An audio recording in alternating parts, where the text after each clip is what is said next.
감옥은 보통 죄 지은 사람들이 가는 곳입니다. 그런데 간혹 죄를 짓지 않은 사람들인데 억울하게 누명을 씌고 감옥에 간 사람들도 여전히 존재하는 것 같습니다. 어제 그런 제목으로 조금 컴퓨터에서 리서치를 해보니까 30대 후반의 한 한국 여성이 멕시코의 그 동생네 집에 놀러 갔다가 그곳 경찰에게 무고하게 잡혀서 지금 억울하게 10개월 동안 감옥살이를 하고 있는 이야기를 들었습니다. 아무런 죄도 없는데 어느 나라도 그런 게 있지 않습니까? 좀 더 못 사는 나라는 더 그런 게 있죠. 그 검찰이나 경찰이 이제 한 건수를 잡아서 자기네들이 이렇게 결과를 물을 좀 보여주기 위해서 하나를 조작한 거예요. 사건을 조작해서 거기에 주범으로 이 여성을 앉힌 겁니다. 그래서 지금 10개월 동안이나 그 열악한 멕시코의 감옥에서 있다라는 참 안타까운 얘기를 들었습니다. 또 유명한 이야기도 있죠. 신문과 TV에서 연일 방송되었던 사람인데요. 지금 뉴욕에 거주하신다고 하는데 이한탁 씨라고 하시는 분이 오래전에 한 그 기도원에서 일어난 일인데, 한국 기도원 방화, 그런데 살인 사건으로 그것이 중간에 그것이 둔갑이 돼가지고 자기가 자기 딸을 죽였다라는 거죠. 방화해서 무기징역형을 받고 감옥살이를 했는데 그 시간이 무려 24년이었어요. 그런데 그것이 최근에야 그 결과가 뒤집혀가지고 무혐의를 얻고 최근에 석방해서 나왔습니다. 그런데 참 허무한 것이 그분의 연세가 지금 80세세요. 24년간이나 억울하게 무고하게 자신의 딸을 죽였다라고 하는 그 혐의를 쓰고 산 것이죠. 그 잃어버린 세월, 사실 누가 그것을 갚아줄 수 있겠습니까? 정말 현대를 살아가고 있는 우리들이지만 여전히 이런 일들이 있는 것을 볼 때 참 마음이 많이 안타깝습니다. 그런데 오늘 성경 본문을 보니까요, 오늘 성경에서도 아무런 죄를 짓지 않았는데 그 두 사람이 지금 감옥에 들어간 이야기가 나오죠. 잘 아시듯이 바울과 실라의 이야기입니다. 사실은 이들이 잘못을 저지르지 않았을 뿐만 아니라 사실은 선한 일을 행했죠. 착한 일을 했음에도 불구하고 억울하게 매맞고, 또 보통 감옥도 아니고 깊은 감옥에 정말 갇히고, 또 두 발까지 수갑에 채워져 가지고 벽에 붙여 놔 가지고 말이죠. 얼마나 고통스럽고 끔찍한 상황 가운데 있었는지 모릅니다. 그런데 이유를 도저히 알 수 없는 그런 처참한 상황을 이 두 사람이 만났음에도 불구하고 그들이 반응하는, 신앙적으로 대처하는 모습을 보면 너무나 놀라워요. 어떻게 이럴 수가 있었을까라는 생각이 들 정도로 너무나 놀랍게 그들이 반응하는 모습을 봅니다. 또 하나 놀라운 것은 하나님께서 왜 그렇게 계획하셨느냐라는 것을 나중에 알게 될 때 참 하나님의 계획은 참으로 놀랍다라는 것을 깨닫게 됩니다. 그래서 오늘 본문이 비록 우리들에게 좀 익숙한 본문이기는 하지만 이 본문을 통해서 다시 한번 우리들에게 주시는 하나님의 뜻이 무엇일까 귀 기울여 듣고, 또 한 가지라도 우리들의 마음 가운데 품고 결단하는 귀한 은혜의 시간이 되기를 주님의 이름으로 간절히 축원합니다. 먼저 오늘 본문의 배경을 좀 한번 살펴볼 필요가 있습니다. 우리는 지난주에 바울과 그 실라 일행이 유럽 선교의 첫 시작에 관문을 여는 것을 우리가 보았죠. 첫 시작은 참 미약하고 초라하였지만 하나님께서 예배해 주신 귀한 영혼 루디아를 만나게 하셔서 유럽 선교를 시작하게 하시는 하나님의 놀라운 뜻을 우리가 발견했습니다. 오늘은 이제 바로 이어지는 그 다음의 이야기인데요. 이 날도 바울의 일행이 기도처를 찾아서, 왜 회당이 없지 않았습니까? 그래서 기도처를 찾아서 기도하러 가는데 뜻밖의 만남, 이상한 만남을 가지게 되죠. 귀신 들린 여인을 만난 겁니다. 그런데 귀신 들린 여인이 그냥 지나쳐 버렸으면 아무 일이 없었을 텐데 막 고래고래 소리를 지르는 거예요. 그 소리를 지르는 내용이 17절인데요. 그가 바울과 우리를 따라와 소리질러 이르되 이 사람들은 지극히 높은 하나님의 종으로서 구원의 길을 너희에게 전하는 자라 하며, 사실 예수님의 공생의 사역에서도 귀신 들린 자들이 예수님을 만났을 때 예수님의 정체를 막 이렇게 드러내죠. 지극히 높으신 하나님의 아들이다. 그런 사건들이 종종 있었던 것을 봅니다. 마찬가지로 이 본문에서도 바울이 이렇게 복음 전하는 것을 보고 이 귀신이 이렇게 반응을 하는 거예요. 그런데 귀신 들린 여종이 한 번, 두 번 그냥 말하고 끝난 것이 아니라 며칠 동안 바울 일행을 쫓아다니는 거예요. 쫓아다니는 곳마다 막 고래고래 소리를 지르니까 바울이 너무너무 괴로웠던 것 같습니다. 그래서 어느 날 그 귀신을 쫓아내는 내용이 18절에 나오죠. 이같이 여러 날을 하는지라 바울이 심히 괴로워하여 돌이켜 그 귀신에게 이르되 예수 그리스도의 이름으로 내가 내게 명하노니 그에게서 나오라 하니 귀신이 즉시 나오니라 그랬습니다. 한 여인이 귀신에게 사로잡혀 있다가 해방됐어요. 얼마나 좋은 소식입니까? 감사한 일입니까? 그러나 그 여종의 주인은 그렇게 생각하지 않았어요. 전혀 반대로 생각했어요. 왜냐하면 그 주인은 어떤 일을 했습니까? 그 귀신 들린 족을 이용해서 점을 쳐주는 일을 한 거예요. 그런 비즈니스를 한 겁니다. 그러니까 자신의 수입의 주 원인이었던 이 여인이 제정신이 되었으니까 자신의 비즈니스를 망쳤다라고 생각을 한 거죠. 그래서 바울과 실라를 붙잡고 지금 법정으로 끌고 가서 그들을 막 정죄하는 내용이 나옵니다. 그것이 20절 21절이에요. 상관들 앞에 데리고 가서 말하되 이 사람들이 유대인인데 우리 성을 심히 요란하게 하여 로마 사람인 우리가 받지도 못하고 행하지도 못할 풍속을 전한다 하거늘 그랬습니다. 그 주인들은 지금 이 사람들이 유대인들이다 라고 해서 유대인들에게는 어떤 반감을 일으키려고 지금 하고 있는 거예요. 그리고 그들이 빌립보 성을 심히 요란케 했다라고 얘기하므로 이들이 마치 무슨 뭐 반란을 일으킬 것처럼 폭동을 일으킬 것처럼 위험분자로 지금 막 매도하고 있는 거죠. 그리고 마지막에 로마 제국의 종교를 지금 문란하게 한다. 이런 죄목을 지금 씌운 겁니다. 당시에 로마는요, 제국 내에 로마 사람뿐만 아니라 다른 다양한 그런 인종의 사람들이 살고 있지 않았습니까? 지금 미국처럼요. 그래서 당시에 로마에서도 그 다양한 그 민족들이 자기 나름대로의 종교를 가질 수 있도록 허용했었습니다. 그런데 그들의 법조항 중에 어떤 조항이 있었냐면 한 민족은 자기들의 신을 마음대로 바꿀 수 없다라는 조항이 있었어요. 그러니까 자기들 동족이 자기네들의 신을 믿는 거 그건 오케이, 그건 허용해요. 그런데 다른 사람들에게, 뭐 예를 들어 로마인에게, 헬라인에게 자신들의 어떤 종교를 복음을 전하는 것은 법으로 금지하고 있었던 거예요. 그러니까 그것을 풍속을 문란케 한다라는 그런 이유로 지금 금지시킨 거죠. 그래서 바울 일행은 갑자기 이렇게 생긴 일에 어떤 변명도 제대로 한번 못 해보고 그 상관에 의해 옷이 벗겨지고 엄청난 매를 맞습니다. 얼마나 매질을 당했는지 그 매를 셀 수가 없을 정도로 맞았다고 그래요. 당시에 유대인들은요, 어떤 법이 있었냐면 태형, 이렇게 매로 때리는 벌이 있었는데 40대라고 규정을 했어요. 왜냐하면 40대 이상 맞으면 죽을 수도 있기 때문이었어요. 그래서 40대를 어떤 규정을 했었는데 로마에는 그런 법조차 없었어요. 그래서 그 밑에 있는 사람들이 막 매질을 할 때 그것을 멈출 때는 언제냐? 그 상관이 그만해라 라고 할 때까지 때린 거죠. 그러니까 사도행전의 저자가 셀 수 없이 맞았다라고 얘기를 한 겁니다. 그러니까 거의 죽음 지경에 다다른 거죠. 한번 생각해 보십시오. 바울과 실라가 이렇게 매를 맞을 이유가 전혀 없는 사람입니다. 그들이 한 행동은 뭡니까? 귀신 들려서 고통받고 있는 한 여인을 귀신을 쫓아내준 것뿐이에요. 그러나 그런 선한 일을 하고도 바울 일행은 정식 재판도 받지 못한 채 모함을 받아서 이렇게 심한 고난을 받고 있는 것입니다. 그리고 그들은 보통 감옥보다 더 삼엄한 경비가 있는 내옥이라는 데로 들어갔고요. 그것에서도 양발에 착고를 채워가지고 벽에 고정해서 발이 이렇게 양쪽으로 벌어진 고통스러운 자세로 있었다라는 것이죠. 정말 생각만 해도 끔찍한 최악의 상황이 지금 바울과 실라에게 벌어지고 있는 것입니다. 그런데 깊은 밤중이 됐습니다. 그런데 어떤 일이 벌어집니까? 우리가 잘 알고 있는 대로 그들은 기도하며 하나님을 찬양하기 시작합니다. 어떻게 그럴 수가 있었을까라는 점이죠. 온몸이 다 찢기고 정말 만시창이가 될 정도로 맞아서 정말 정신도 못 차렸을 텐데 그들은 기도하고 찬양했다라는 거죠. 혹시 그들이 기도할 때에 하나님께서 좀 놀라운 기적을 베풀어 주셔서 우리를 좀 풀어달라고 기도했을까요? 아닐 것 같아요. 그렇다면 이들은 도대체 무슨 마음으로 그런 최악의 상황에서 하나님을 찬양하고 기도할 수 있었을까라는 점입니다.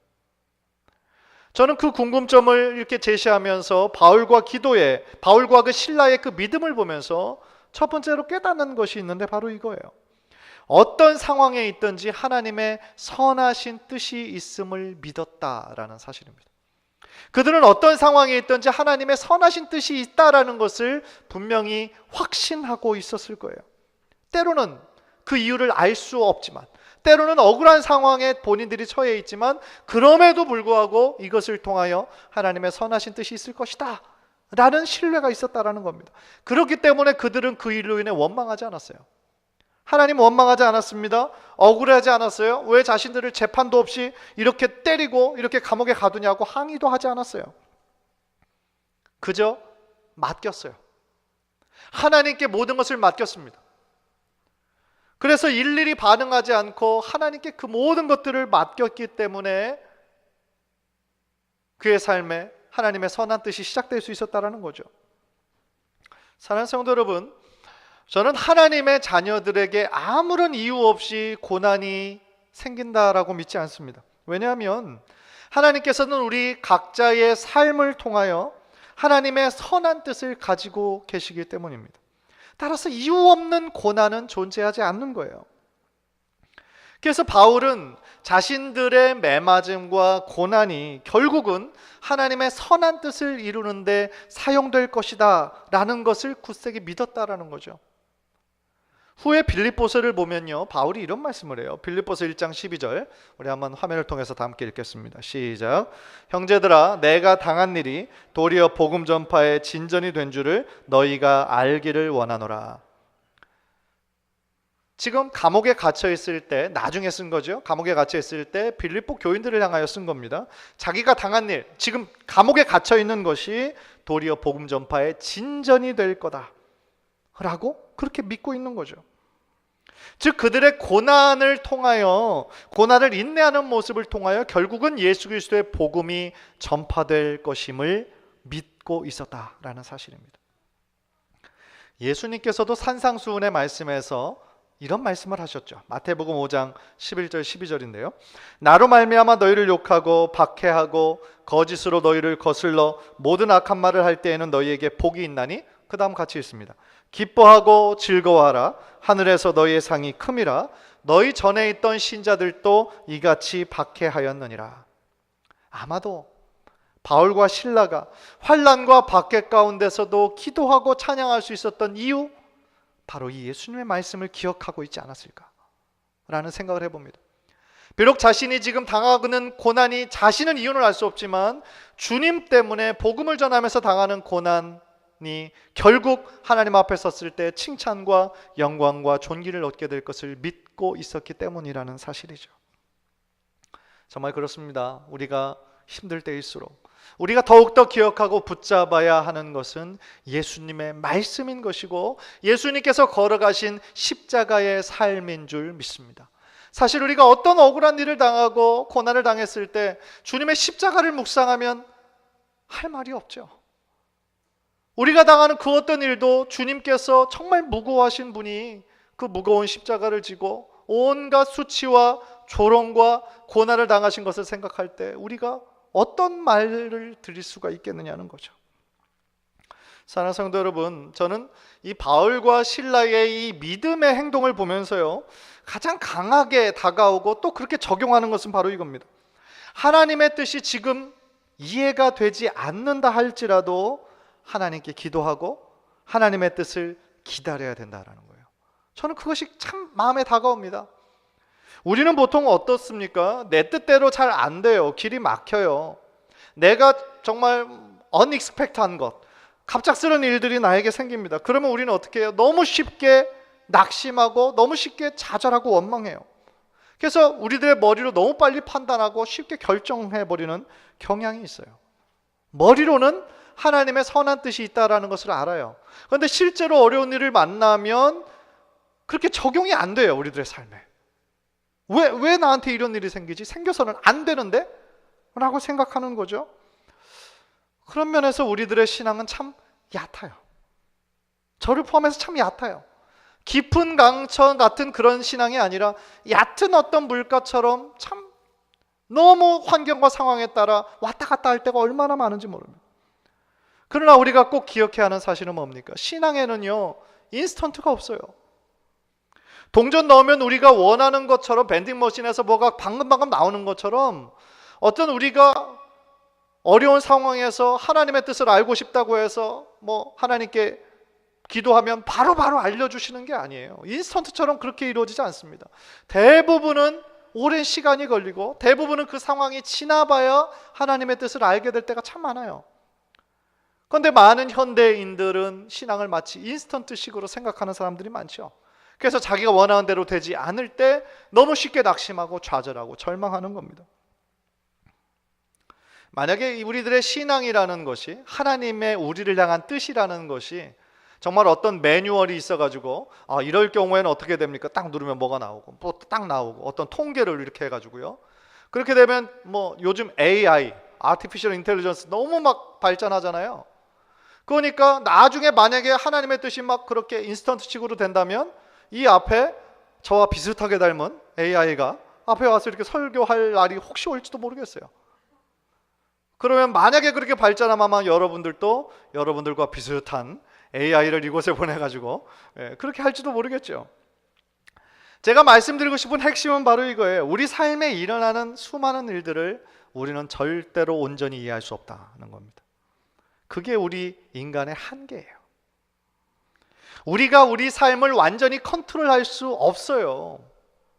1시간 이후에 일어날 일도 우리는 알 수 없는 것이 우리들의 실존이라고요.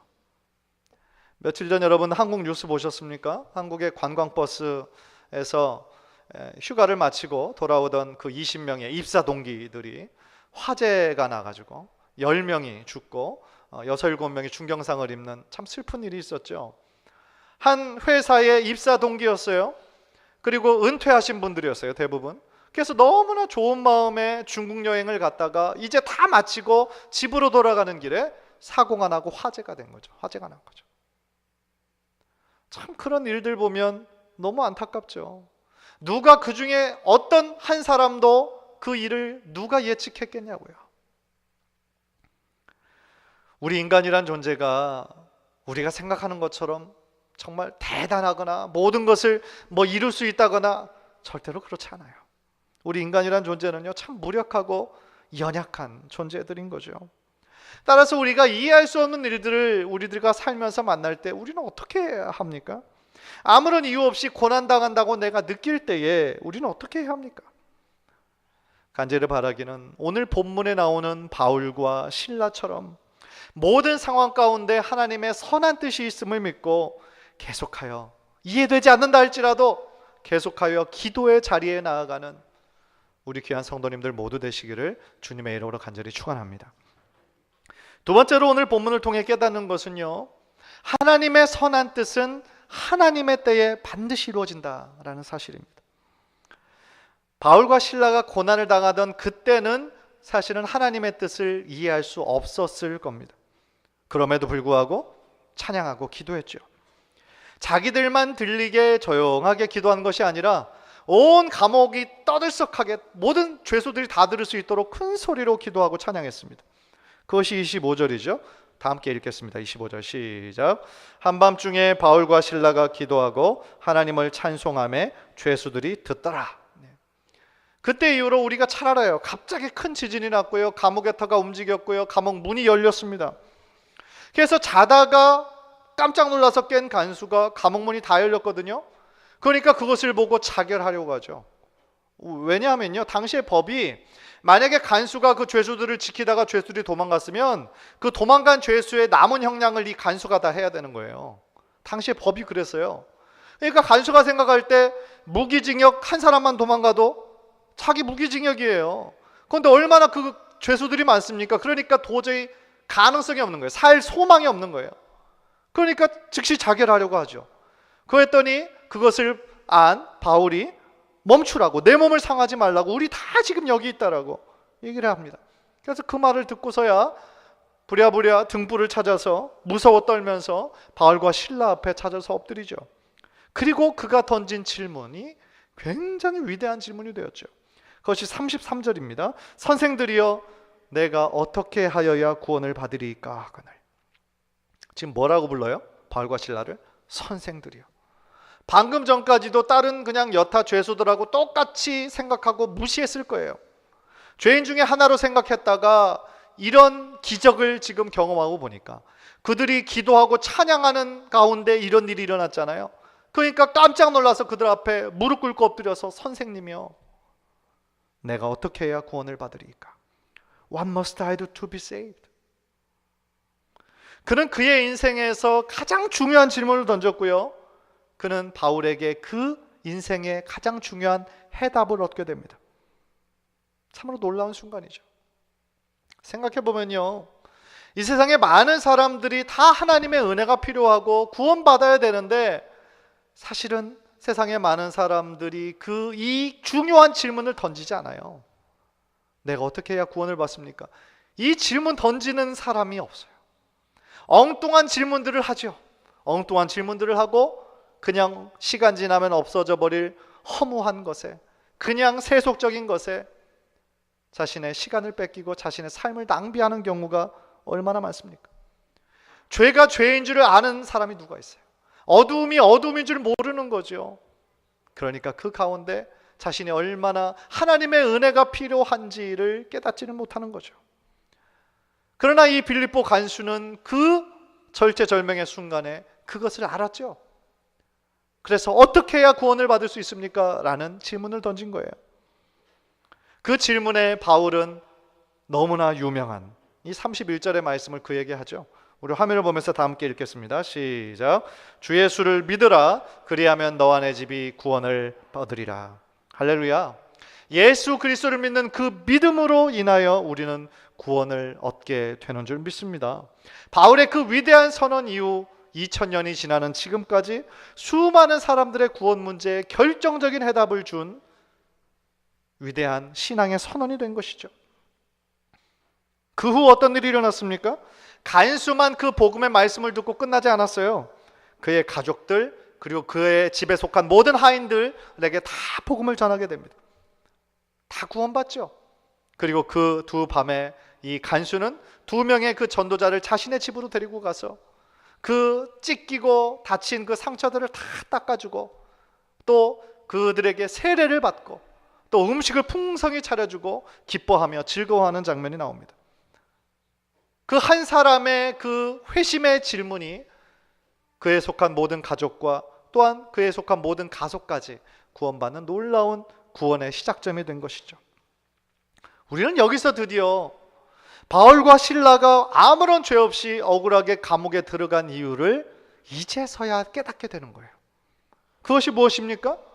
하나님께서 그들을 아무 죄가 없음에도 불구하고 심하게 매맞고 감옥에 들어갔던 이유는 이 간수를 만나게 하셔서 이 간수에게 복음을 전함으로 말미암아 간수의 가족들까지 또 그 안에 있는 모든 죄수들까지 구원을 받게 하는 것이 하나님의 선하신 뜻이었다라는 사실입니다.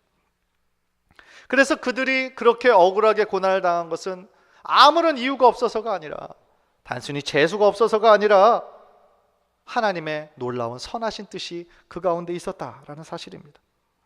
아마도요, 빌립보 그 교회를 초기 멤버로서 이 간수와 간수의 가족이 분명하게 들어갔을 겁니다. 그리고 지난주에 말씀드렸던 루디아에 속한 그 가족들, 그리고 귀신 들렸다가 노임을 받았던 그 자매까지 빌립보 교회를 이루는 기초 공동체가 되었을 거라고 확신합니다. 그래서 바울이 개척한 교회 중에 가장 건강한 교회 중에 하나로 성장할 수 있었다라는 사실이죠. 사랑하는 성도 여러분, 오늘의 이 말씀을 통해 여러분들은 무엇을 느끼고 무엇을 깨달으십니까? 하나님께서 우리 각자에게 가지고 계신 선한 뜻이 분명히 있다라는 사실이에요. 그리고 하나님께서는 하나님의 때에 그 뜻을 반드시 이루신다라고 하는 사실입니다. 물론 하나님의 때는 오늘 본문에 나온 것처럼 몇 시간 이후에 선명하게 들리지 않을 때도 있어요. 어떤 하나님의 선한 뜻은 오랜 시간이 걸려서 나중에야 깨닫게 되는 일들도 상당히 많습니다. 그러나 그럼에도 불구하고 분명한 사실은 하나님의 시간은 우리가 언제일지 정확하게 예측할 수 없지만 나를 향한 하나님의 선하신 뜻은 반드시 이루어진다는 것을 믿으시기를 바랍니다. 따라서 우리의 머리로는 도저히 이해하지 못할 어려운 일을 만나다 할지라도 쉽게 낙심하지 마셔야 됩니다. 왜냐하면 하나님께서는 그 일을 통하여서도 분명히 하나님의 선한 뜻을 이루실 것이기 때문입니다. 우리의 길을 막으실 때는 분명한 이유가 있는 거예요. 결국 주님께서 원하시는 또 다른 길을 여신다는 하나님의 선한 뜻이 있다는 것이죠. 과연 하나님께서 닫으시는 것을 그 누가 열 수 있겠습니까? 반대로 하나님께서 여시는 길을 어떤 사람이 막을 수가 있겠어요? 한 가지 이야기만 하고 마치려고 합니다. 제가 예전에 한번 말씀을 드린 기억이 나는데요, 제가 지금까지 병원 신방하면서 가장 힘들었고 가장 많이 눈물을 흘렸을 때가 있었는데, 한 젊은 부부의 2살짜리 딸이 뇌종양에 걸렸을 때였습니다. 그때 그 교회에서 제가 섬기던 교구는 아니었어요. 그러나 그 사정이 너무 딱해서 아이가 있는 그 병원에 몇 번을 찾아가서 함께 손 붙잡아주고 간절하게 기도를 했던 적이 있습니다. 그런데 너무 안타까운 거죠. 너무 예쁘고 귀여운 딸인데 2살밖에 안 됐는데 뇌종양에 걸린 거예요. 더 안 좋은 소식은 한 번 수술을 했었는데 다시 재발이 된 거예요. 또 뇌종양이 생긴 겁니다. 그래서 이번에는 어렵게 된 거예요. 생명에 이거는 지금 위험한 지경에 이르는 거예요. 그러니까 저는 정말 기도하면서도 도대체 이 가정을 향한 하나님의 뜻이 뭔가 의심이 가는 거죠. 왜 하나님 잘 믿는 이 가정에 왜 이런 어려움을 주십니까? 그래서 그 안타까운 소식을 듣고요, 온 교인이 함께 눈물로 기도하고, 뭐보다 그 젊은이들이 속했던 공동체가 정말 간절히 기도했습니다. 그리고 나중에는 그 딸의 할아버지가 또 오셔가지고 막 그 소녀딸을 붙잡고 통곡하시는데, 하나님 나를 데려가시지 왜 이 어린 소녀를 데려가십니까? 막 우시는데 그 주변에 있는 사람들 다 울 수밖에 없었어요. 그렇게 많은 사람들이 간절히 기도했는데요, 뭐 오늘 본문에 나온 것처럼 어떤 기적과 반전은 끝내 일어나지 않았어요. 하나님께서 그 2살배기 딸을 천국에 데려가셨어요. 사실 그 일이 일어난 이후에 제 마음에 좀 걱정이 됐어요. 왜냐하면 그 어린 자녀를 잃은 슬픔이 너무 커가지고 이 젊은 부부가 혹시 하나님을 좀 떠나면 어떡하나, 교회를 더 이상 다니지 않고 하나님을 부정하는 데까지 나아가면 어떡하나, 그런 생각이 들었어요. 그런데 그런 나의 걱정과는 달리요, 이 부부는 그전보다 더 훨씬 견고한 믿음의 사람이 되어 있는 거예요. 딸이 투병 중일 때도 그 시간을 정말 믿음과 인내로 잘 견뎌내더니 끝내 천국에 갔음에도 불구하고 그 신앙의 모습이 전혀 변함이 없는 거예요. 저에게는 그런 그 젊은이들 부부의 모습이 반전이고 기적과 같은 일이었어요. 또 하나 나중에 발견한 어떤 열매가 있었는데요, 그 부부가 속한 공동체였어요. 그들이 속했던 공동체가 그 교회에서는 가장 젊은이들이고 또 가장 변화가 많은 그런 공동체였는데, 그 일로 말미암아 정말 마음이 하나가 되고 간절히 기도하는 영적인 공동체로 변화된 것을 나중에 발견했어요. 그 부부를 위해서 또 딸을 위해 기도하면서 정말 그 어떤 공동체보다도 신앙적으로 견고한 공동체가 되어 있었던 것이죠. 그 모습을 보고 저는 나중에야 깨달았어요. 그게 뭐냐면 그 젊은 그 부부의 고난이 절대로 고난만으로 끝나지 않았다라는 사실입니다. 그들의 고난이요, 그들의 삶뿐만 아니라 다른 곳곳에서 아름다운 영적인 열매들을 맺고 있었다라는 사실입니다. 더불어 그 부부에게는 나중에 또 예쁜 생명까지 허락하시는 축복을 얻었습니다. 사랑하는 성도 여러분, 우리의 작은 머리로 광대하신 하나님께서 우리들의 삶 가운데 이루시는 일을 우리가 어떻게 다 이해할 수가 있겠습니까? 그것은 불가능한 일입니다. 그러나 분명한 것은 하나님은 좋으신 분이시다라는 사실이고요, 우리를 향하신 선하신 뜻이 있다라는 사실입니다. 또한 그 뜻을 하나님의 때에 반드시 이루신다라는 것입니다. 간절히 바라기는 우리 사랑하는 성도님들을 향한 하나님의 선한 뜻이 온전히 이루어질 때까지 하나님을 전적으로 신뢰하고 또한 순종하는 성도님 되시기를 주님의 이름으로 간절히 축원합니다. 우리 한번 기도하겠습니다.